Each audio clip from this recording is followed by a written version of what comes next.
the fact that we talk about it now, I think helps so much, because if, when you're shut off and your heart is just feeling stuck, and we talked about stuck, and I want to go into stuck a little bit more than you, and then you just ruminate and the same things go over your head over and over again, and but then all of a sudden you see somebody else that maybe is going through the same thing, and you're just like, oh, okay, maybe I'm not alone, and they got through it, and maybe I can try and be brave enough to try, but stuck is a big thing, I think, and how do these individuals do they even know they're stuck?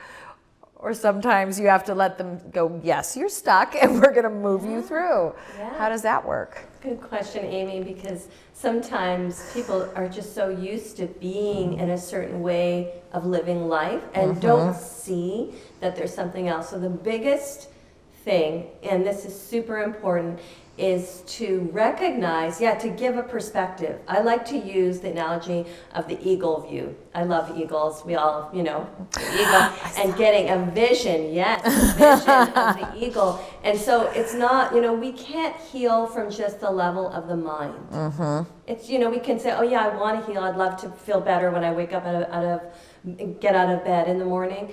But it has to be a shift in the way we see things, the way we view things. Perception. Yes, exactly. So I assist people in shifting their perception. It's not, the issue is there, but shift and step and get a bigger view and be comfortable with stepping out of our own story. So identifying, identifying, yes, this is the old story. This is the old the old Amy or the old Ashera. This is what, she went through this. Okay. And how to step away from that. So there's different processes. And I always say healing happens on 4 different layers. And if you just have one, it's partial and it's helpful, but it has to be 4 in some ways, which is physical. Yes. There we go. Get your pen and paper. I'm ready. Okay. But you won't be able to heal it unless you do, really, I really feel like that deep level of healing that we all, and there's different ways to do these 4 things, but one of the first one is the physical. We know that, therapy is important. I, personally in my 20s, I was in therapy. I don't know why everyone talk me through it. Yes. And so talking about things is important. Right. It is. To tell your story. But then don't keep retelling it and retelling it. Physical means being embodied. And so a lot of people, including myself in the past, I'm sure, all here, everybody has this distance from their feeling body if they're going through real challenges, especially trauma. And so there's a sort of exiting from the body, or there's excess pain in the body.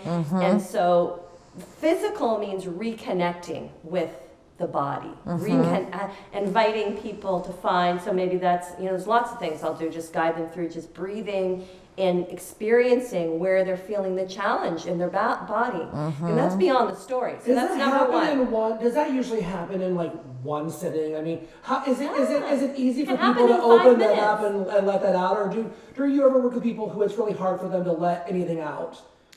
It is, but for some reason, I'm not quite sure why, but when people sit with me, and a lot of my sessions are on the phone and distance, I just ask the right questions, and people feel comfortable to, what is it, where are you feeling? There's some little techniques I have to get people in touch with their feeling body and their feeling state without going into it like a traumatic replay, but just like the feeling, the color, the texture, to really kind of get current and breathing.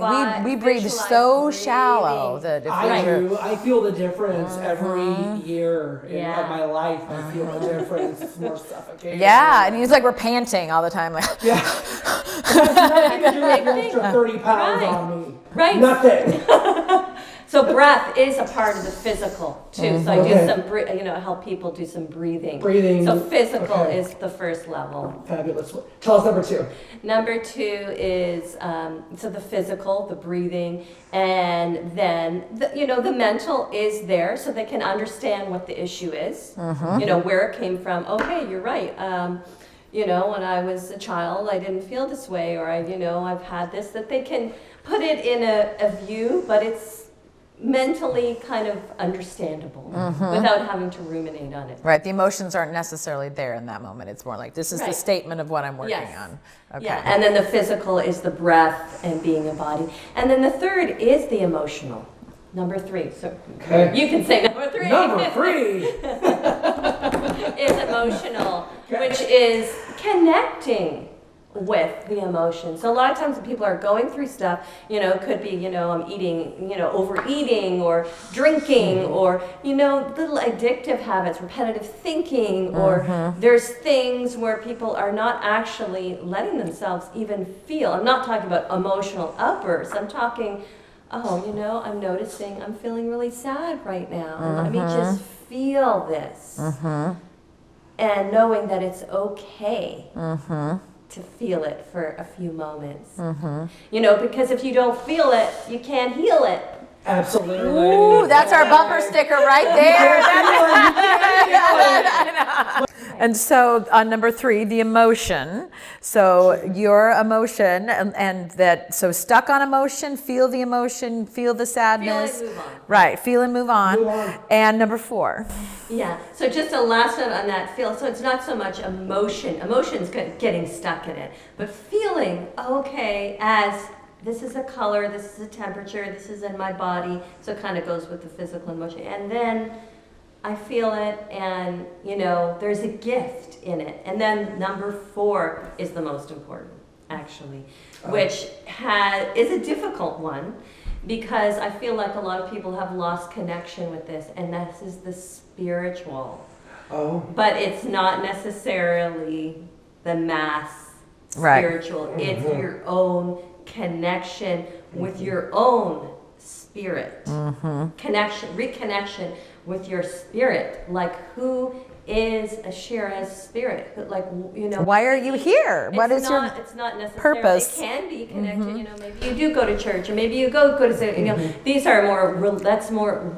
Religion, but really your spirit. Why am I here? Something bigger. That's the eagle view. It's something bigger than myself, and to help people connect with their own spirit. I'm not saying this is your spiritual path. I mean, we've got enough behind us in the centuries of that, Coming back to awakening, Yeah.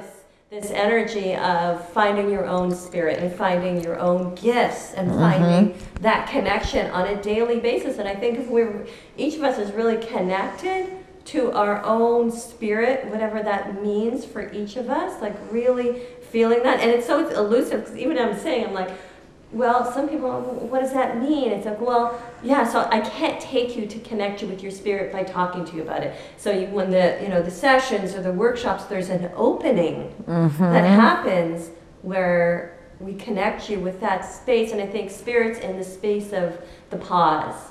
It's the presence of the timelessness. So when people step into this timeless, it's been called the 0 point, or the timeless creation, or when you're in deep meditation and the past and the future dissolve and you're just here and there's pure light. When you get to develop a relationship with that, then there's something bigger than just you and your story and the Indeed. healing